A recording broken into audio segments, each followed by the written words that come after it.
ઘરમાંથી વિદ્યાર્થી મિત્રો કંડક્ટર 2021 માં પૂછાયેલો પ્રશ્ન છે કે ટાંકીને પ્રથમ નળ છે એ 30 મિનિટમાં, બીજો નળ છે એ 20 મિનિટમાં અને ત્રીજો નળ છે એ 60 મિનિટમાં ટાંકી ભરે છે.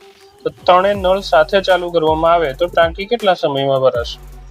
હવે આવા પ્રકારનો દાખલો હોય ત્યારે સૌથી પહેલા જોવા જઈએ તો આપણે પ્રથમ નળ જે છે એ કેટલી મિનિટમાં ભરે છે? 30 મિનિટમાં. બીજો નળ જે છે એ કેટલી મિનિટમાં? 20 મિનિટમાં ભરે છે અને ત્રીજો નળ જે છે એ 60 મિનિટમાં ભરે છે.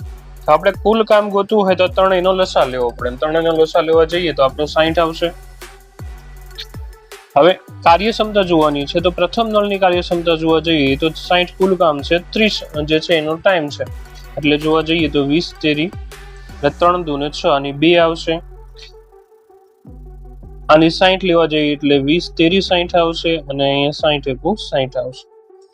ત્રણેયની કાર્યક્ષમતા જોવા જઈએ આપણે તો 3 ને 2 5 ને 1 6 એટલે કુલ કાર્યક્ષમતા ત્રણેયની કેટલી છે? 6. કુલ કામ 60 છે, એની કાર્યક્ષમતા 6 છે. તો કેટલી મિનિટમાં ભરી નાખશે? તો કે ભાઈ 10 મિનિટમાં છે એ ભરી નાખશે. અને આવા જ પ્રકારનો દાખલો તમારી સ્ક્રીન સમક્ષ આવી રહ્યો છે, જેનો જવાબ તમારે કમેન્ટ બોક્સમાં લખવાનો છે. હર હર મહાદેવ.